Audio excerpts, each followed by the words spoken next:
Hello, my name is Kirk. I just did a video a couple days ago. I was discussing my life story in Woodsbend Boys Camp, and today I just want to continue on kind of where I left off. Only I want to say a couple things about a person first, and that would be Charles Manson. Charles Manson just died, and I'm sure that just about anybody in this world knows about it. And the reason I'm bringing him up is he was known as a very foul individual that caused all kinds of heartache. He was known as a ruthless person, and he spent most of his life in prison. Well, the reason I want to bring him up is this. Most anybody would claim that he was a bad man. And I'm here to say today, yeah, he was a bad man, but he was better than most any of the staff members that I had to deal with in my camp time. And the reason I say that is this.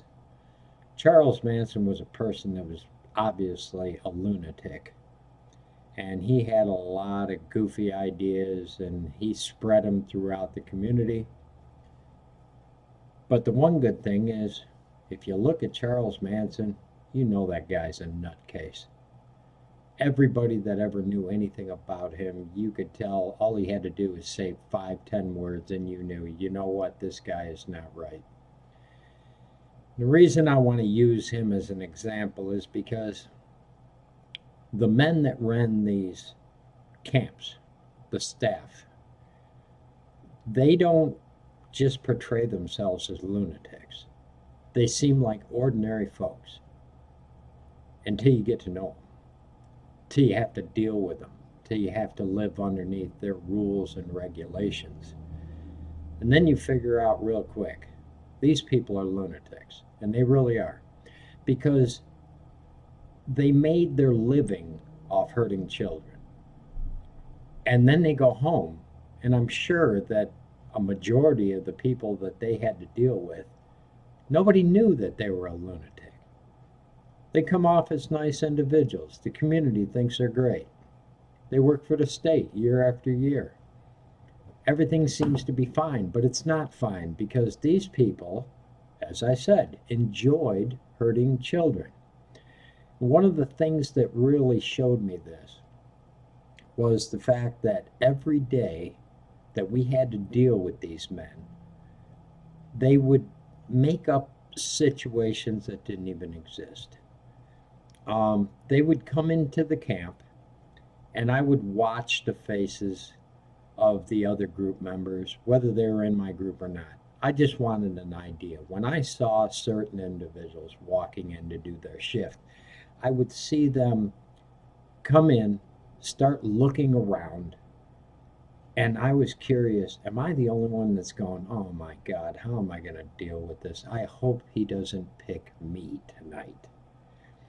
And I would see the same look on the other group members, whether they were in my group or not. I didn't even know them. And yet you could see the looks on their face. It's like, oh my God, here we go again. And we would have these activities of grouping.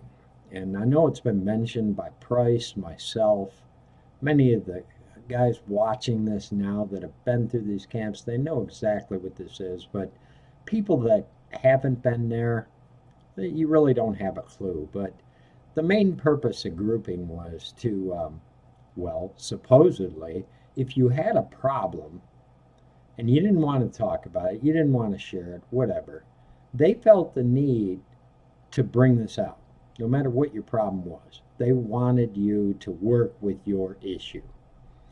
And the way they'd go about it was so out there. I mean, it made no sense whatsoever. But let's say you did have a problem, a legitimate problem, and they wanted to work with you on it. For one thing, they weren't in a position to really do so. I'm going to say a large majority of the men that worked in these camps, they didn't have a clue how to work with children, nor did they really care. All they knew is they were collecting a paycheck, and they really didn't have to do much to get it. They just came to work and they would get it in their head that they're going to make a mess of somebody's life. And they did a good job at it. They'd be working with a problem. They'd try to bring you out so that you'd start talking about it so that they would know how to handle it and work with it, maybe change your thoughts on what you're doing. And that's all fine and good if it was done with some kind of forethought of, when we're done discussing this issue and we show them the right and wrong way to deal with it, well, then hopefully it'll help them in the future. That would be a good plan. But that's not the way it ever went. They would come in and, for whatever reason, they felt in their minds that they had the right idea. How they ever got this idea, I have no clue. But they did, because they would bring up things that were so obviously demented and out there, like the fact that one day a staff member came in and said, fourth meeting, find out why Daniel is going to have his father help him escape. And that was an obvious lie. My father would never have done that. He would have done just about anything for me except help me screw up some more. And so I had to sit there and tell all these group members, no, that's not the case. Well, that's not the way they deal with it, though. They say, why is your father going to help you escape? And I said, he's not. And they would come back with, I didn't ask you that. Now tell us, why is your father going to help you escape? And I'd say, my father would never help me escape. He wants me to do well. So I don't know what you're talking about. And they go, no, you do know what we're talking about. And you're going to tell us why you're going to have him help you escape. Well, this wasn't the group member's idea. This was a staff member's idea.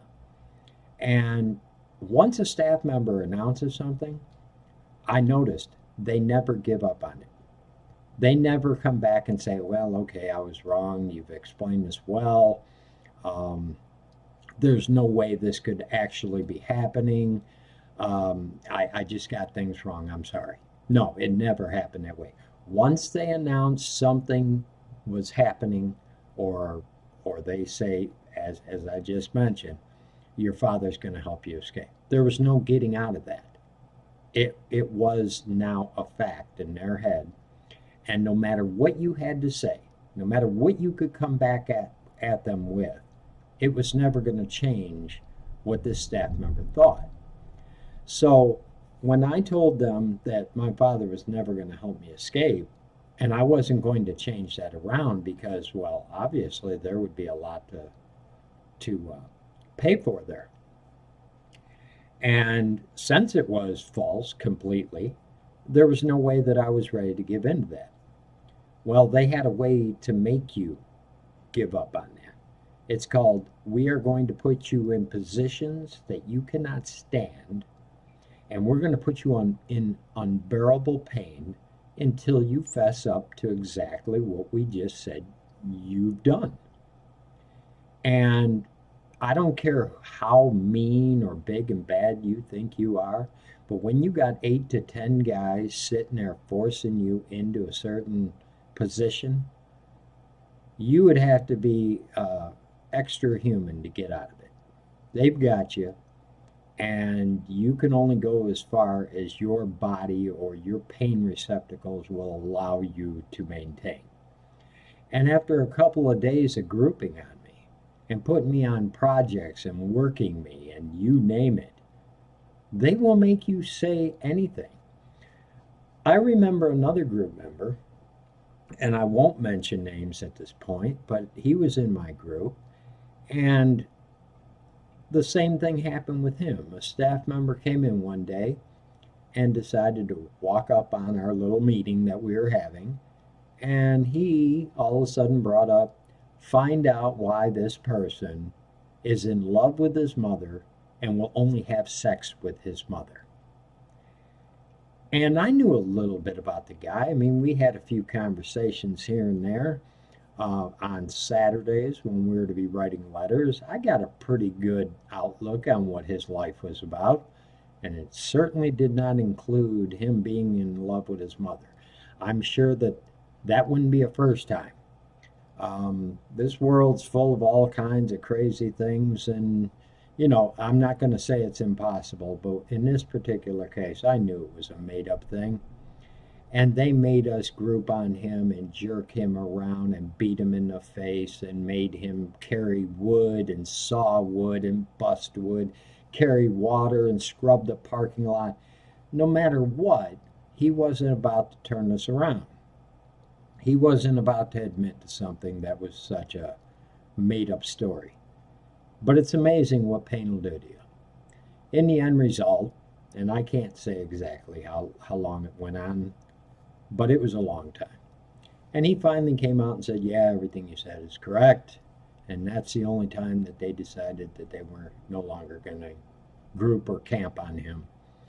And then, of course, he was put through all kinds of work projects and everything. And then, of course, it was a constant thing of bringing up little group meetings to help him out with his issue that he didn't even have.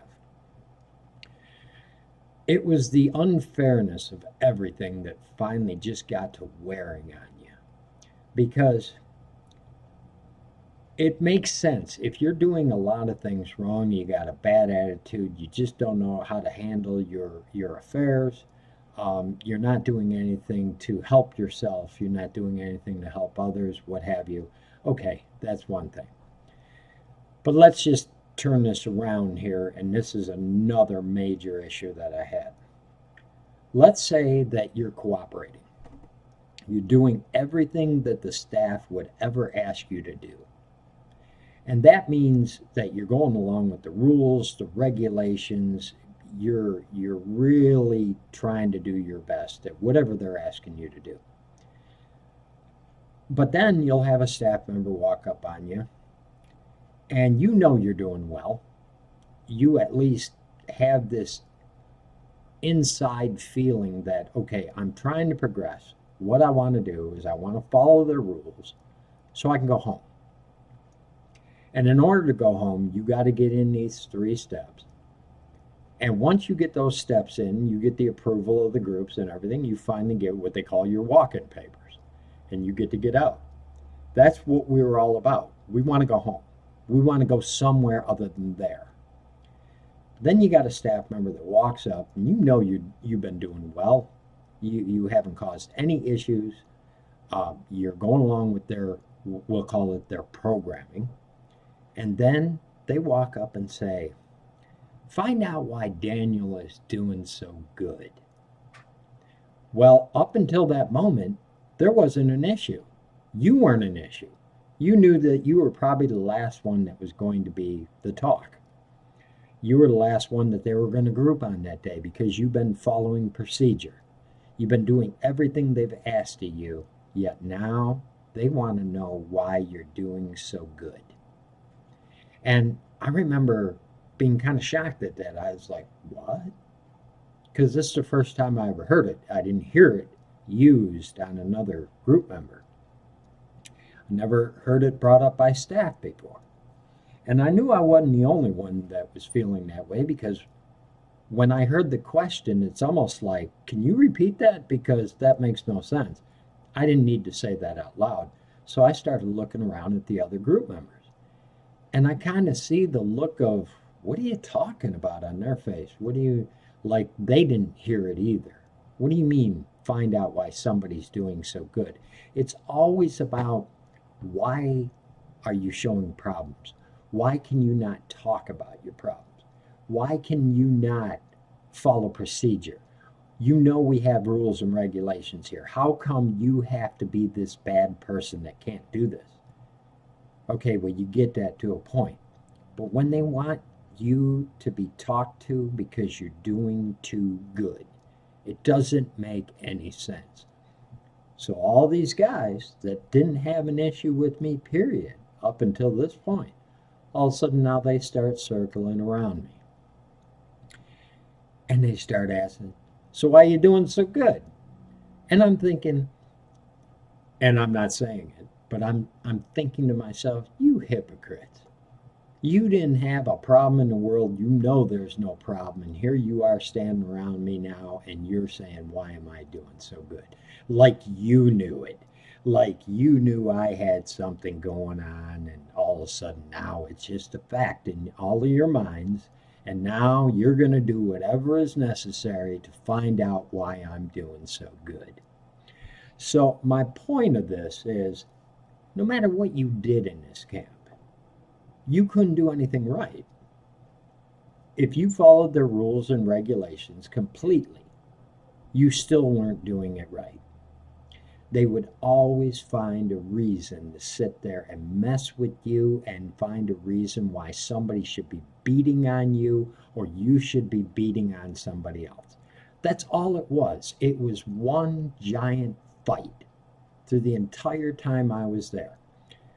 You getting your ass kicked today? Or you kicking somebody else's? It's up for debate. It might change right in the middle of it. If you were grouping on somebody at a moment and you're just jerking on this guy and making him do whatever, but then you notice somebody else isn't quite doing their full potential. You're not really tugging on this guy hard enough. You're not cracking him in the face with your forearms and stuff. All of a sudden, that person is another problem. So now the main attention is taken away from the guy you're grouping on, and now you're adding somebody else in because they're not doing what they should be, and that is attacking. That's what we were taught, to attack, and continue to do so. And in my world, that makes no sense. It never made any sense from the moment I got there. I was trying to figure out their rules, and as I brought out in the last video I made, they never gave you a handbook. They didn't give you a pamphlet. They didn't give you anything telling you these are the rules and this is what's expected of you. You were supposed to listen up, look around you, and realize what was going on. To show how ridiculous the rules and regulations that they made up as they went along are, here is one of the biggest jokes of the entire system. One of the things that we were told we were never to do is to meddle. You're not allowed to meddle in on somebody else's business. If they are in your group, they are part of your business. If they are not a part of your group, you're not to pay attention to them in any way. So I was in fourth meeting. You had first, second, third, and fifth meeting and phase 2 besides our group. Any of those guys walking around, you were to act as if they didn't exist, because they really didn't as far as their policy. So that means if you're not allowed to pay attention to them, you shouldn't know anything about these other individuals. They're not part of your group. They're not your responsibility in any way. Okay, that makes sense. You're not allowed to cut your eyes either, and that's just, if you wanted to look at somebody, you didn't just cut your eyes to the side. You had to turn your head and look at them. You weren't to lean against walls. You couldn't lean a mop up against a painted surface anywhere. A mop, a broom, anything. It doesn't matter what it was. You couldn't stand with your arms crossed like this. You're trying to be cool then. That's what they said. You're trying to be cool. You either had to hold your hands like this, or you could put them behind your back and do that. That's about the only ways you were allowed to stand in that camp, or maybe hanging on to one arm like this or like this. But there was no crossing the arms. But to get back to my point, they tell you not to meddle in on other people's business. It was none of your business. Okay, we'll go with that. When you finally got your steps in, they hand you some paperwork that basically shows that you can go home. And what you're supposed to do at that point, that was supposed to be a glorious moment. And to anybody that got all their steps in, I guess I'd have to agree. That is a glorious moment. Not that you made this big, huge achievement, because if you really think back, if anybody thinks back on, wow, we got to this point, What achievement was it for you other than you're leaving that hell? That's the only achievement. You didn't feel like you were a new guy, that you learned so much. Oh, thank God this camp has taught me and shown me the wrongs that I've ever been practicing. And now I can go on with my life, and this is going to be a beautiful thing because I've learned so much. I have so much wisdom now because of coming into this camp. I don't think anybody ever felt that way. Of course, that's my opinion. If anybody ever really felt that they've been helped by these camps, I would love to hear from you because this would be a perspective I've never in my life heard of. Anyone I've ever talked to, it's like, I can't believe I made it, and what a ridiculous procedure. So when you go to get out of this camp, you get these papers that tells you your out date, when you're leaving. And you were told, not directly even, you got to know this as the rest of the rules, as I was explaining, through everybody else. You get to know procedure by watching other people that are ahead of you. That's how you learn. So I knew that when I got my papers that I could call camp anywhere pretty much on the property, whether it was the basketball court, in the dining hall, in the barracks, the parking lot, wherever you wanted to call this. That's where everybody had to get together, convene.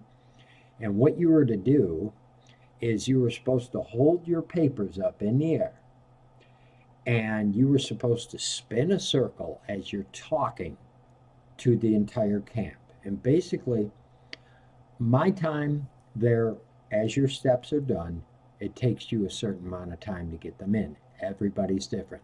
In my case, as I went to leave, what I was supposed to do is hold my paperwork up, spin a circle, and I'm supposed to yell out. Again, it's all yelling. That I came to camp on such and such a date. And it took me 6 months and 18 days for my life story. Took me a month and 12 days for future plans and 14 days group's opinion. And then you got to yell out, fourth meeting got me where I'm at today.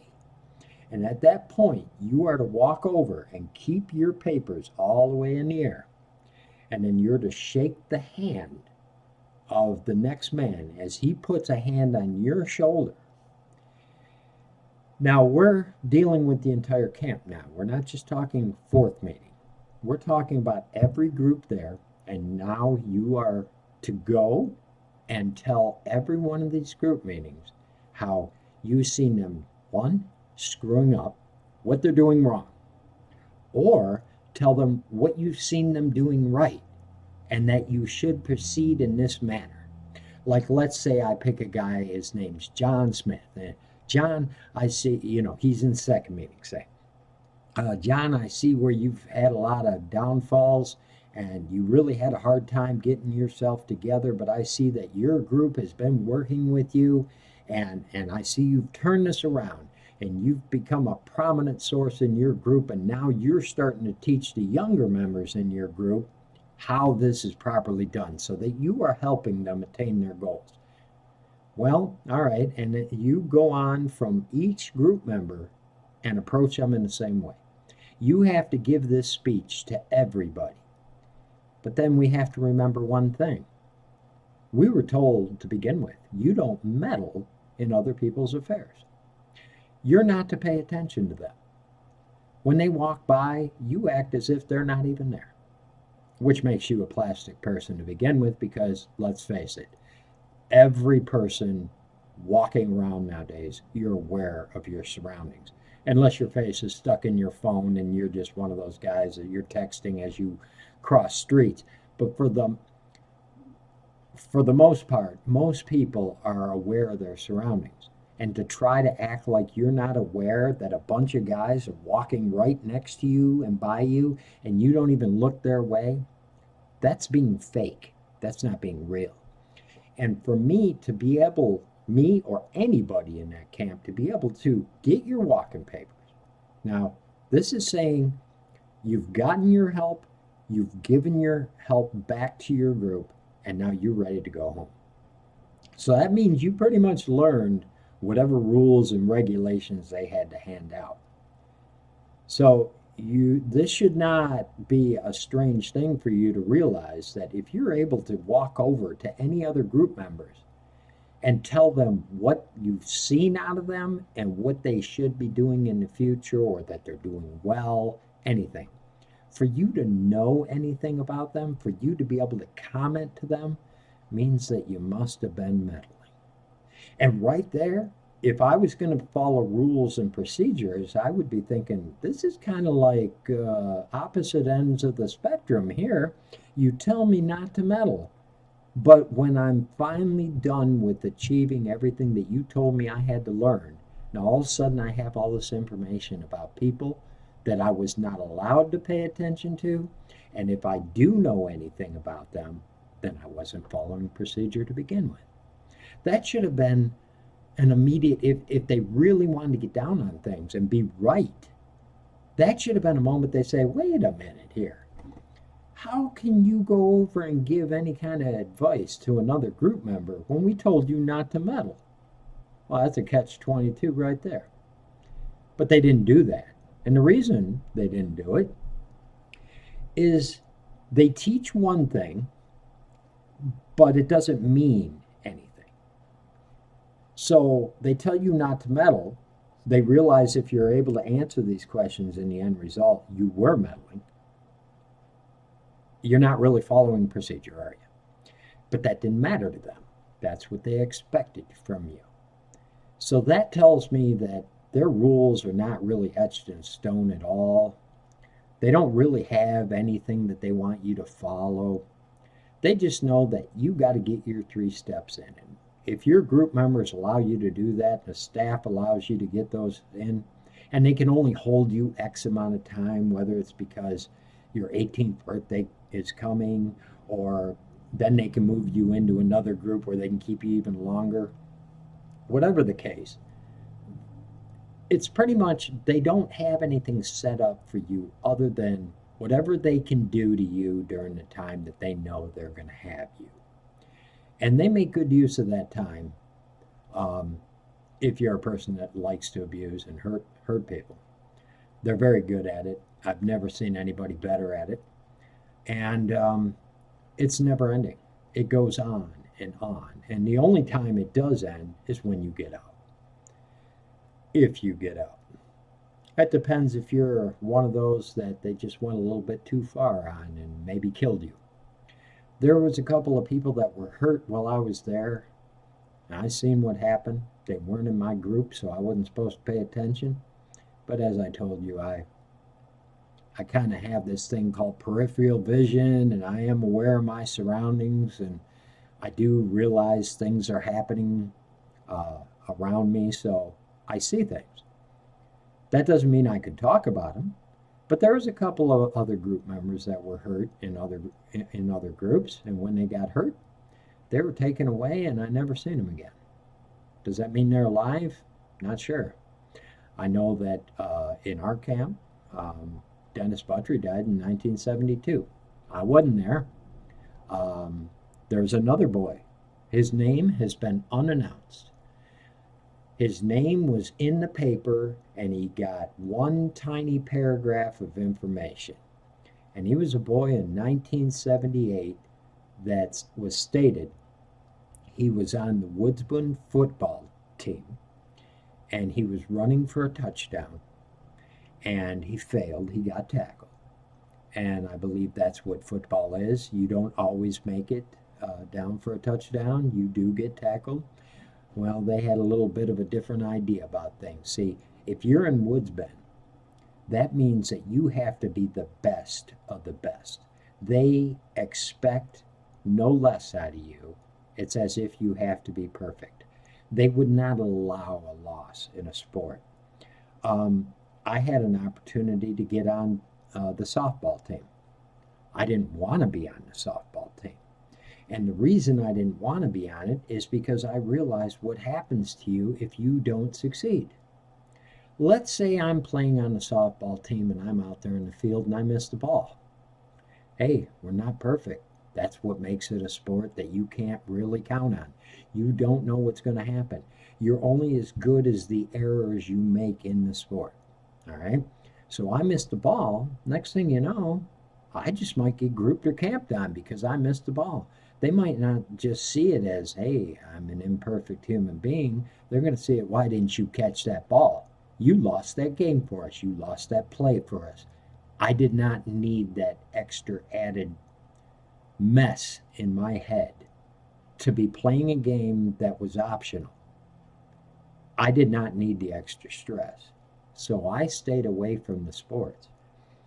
So, in the same way, this man's running for a touchdown. He gets tackled. Now they kind of jerk on him a while.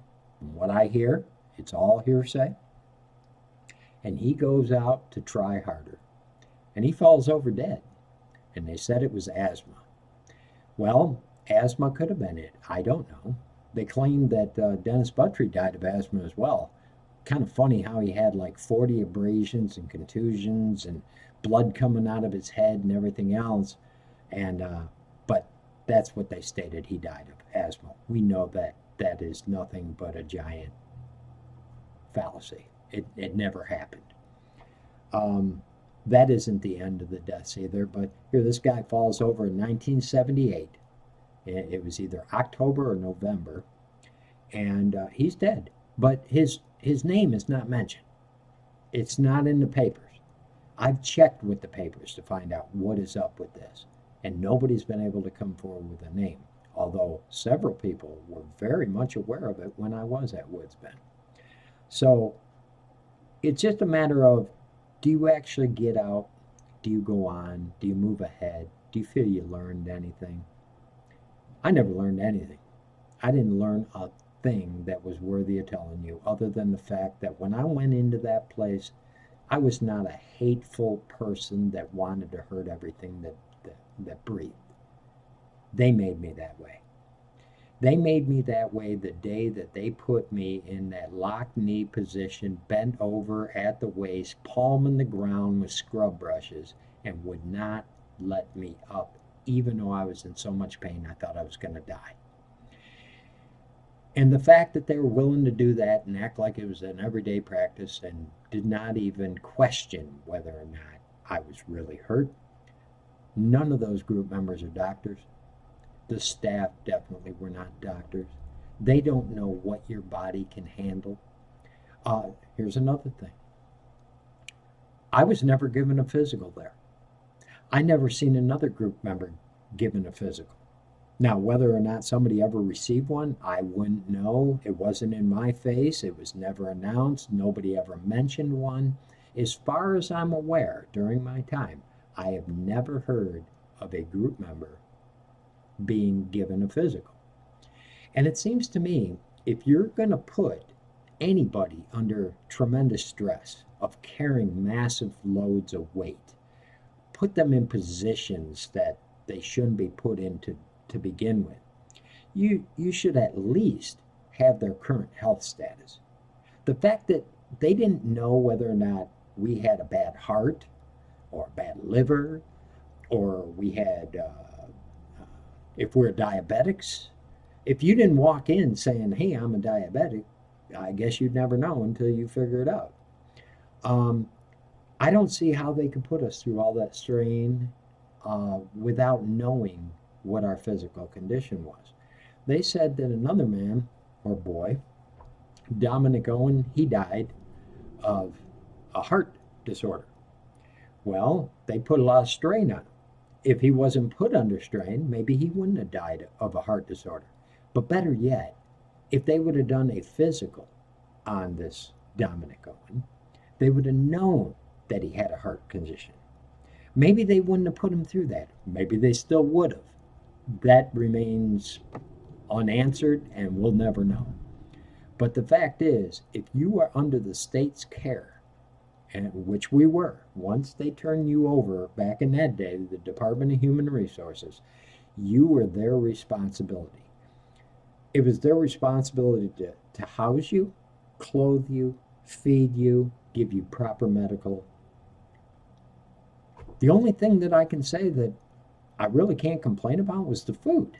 I thought the food was rather good. You pretty much got all that you wanted to eat, but They made you hurry up to eat it. You didn't have all day to just sit there and dine as you wanted, and there was no talking. But the fact, to get back to it, they never did anything to check and make sure that we were well or unwell. There was nothing done. And the fact that they did not take proper care of us and make sure that our needs were met tells me that they're out of line. They really weren't doing their job. That was their job, and they didn't do it. And so it doesn't surprise me at all when somebody really got messed up and hurt bad. It wouldn't surprise me if most of us would have dropped over dead, because they put us through so much hell that most people could not ever deal with what they put us through. They took you to the edge and then pushed you even farther. It should have never been done. And as I said in my last video, that's why I'm going after these people. I find the fact that these men, these staff members, they're supposed to be good human beings. I would think that a majority of their families think that they're a good human being.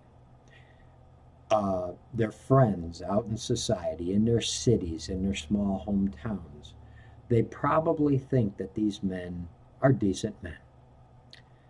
I'm sure that there's some of them that know exactly the kind of individuals that they are. But the fact that any of these staff members can be walking freely right now, which 90% of who was in the camp when I was, they're still walking free. And I've been watching what they're doing, and they're enjoying their life. They are really enjoying their life. They have girlfriends or wives that think they're terrific people.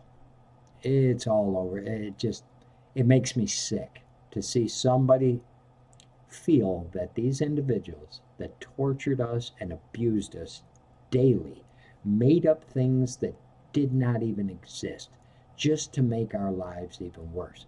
That these people are off with others, girlfriends, wives, friends, and they all think they're good people. And that's why these people are worse than Charles Manson. Charles Manson was a known fruitcake. Anybody that talked to him for a few minutes, you know he's a fruitcake. These men, they're appearing normal in public. And I would say that a large majority of the people that know any of these individuals think they're good people. And that's my job now. I want to bring about change to this. I want all these people that feel that these men are good to know the truth about them, so that then they can decide, and they can flip a coin and decide whether or not they really think they're good people after what we have to say. When they're brought in front of a judge and all this is brought up on it, it's not just going to be one person's testimony. I already know many people that are so ready to just go, here, let me tell my story. Why? Because they've been hurt. And they've been hurt for no reason, and they know that nobody's ever been prosecuted for it. So I find this is my mission in life now. I would have done it sooner, didn't have the internet, didn't have the time. Life got in the way. I wish I would have got on this 20 or 30 years ago. But unfortunately, I didn't. I'm on it now, and I am going to push this issue as far as I can possibly push it. The main thing that I'm trying to acquire at the moment is a complete law firm, a complete one, not just a couple of lawyers. This is too big of an issue. We're not talking about a couple individuals. I want to make sure that when we go in for prosecution, that we are going to hit a home run. I don't want anybody slithering out of their mess. I don't want them to get out of things on technicalities. I want to make sure that this is an open and closed case of pure abuse and torture and neglect on juveniles. And I'm sure I already have enough proof myself to show a large majority of people that they are in fact guilty. And with the people that are going to be backing me up, I know that we can make this happen. So my next video, I'm going to continue on with my story. I just wanted to bring this up because I realized the main reason this is all being talked about now is we have pertinent reasons why these men should not be left alone, why we need to advance on them, why we can't just sit back and go, oh, well, that was a long time ago, so it's not worth our time. If it's not worth your time, then it isn't. I'm not about to try to change somebody's mind that has a mindset of that. I get it. I really do. If just having to live this every day is really taxing. I mean, it's a lot on a person. I never have time to let it go. But since it's been here already for 37 years, it's already messed up my life for that long. I figure, what the heck? Why not continue? Why not do something about this situation? I just hope that a lot of other people see this and realize, you know what? They're getting off. If that's okay with you, all right, that's fine. Everybody's got their own opinion and idea on how they should run their lives. And if you bury it, well, then you don't have to live with it. I can't bury it and make it go away. It's here in my life. It hasn't gone anywhere. I'm still pissed over it. I'm pissed off every single day because these guys are walking around, free men, with people thinking that they're good people. And I know different. And as I said last time, I'm not going to let this go. I'm going to pursue it till everybody, if everybody tells me fine, there is nothing I can possibly do, okay, then I'll give. But that's a long way away, years away, if it takes that. And until then, I'm going to pursue this matter to the bitter end. So anyway, thank you for listening again, and I will be back in another day or so, and I will do another video and continue on with this story. And I hope y'all have a good Thanksgiving. Thank you.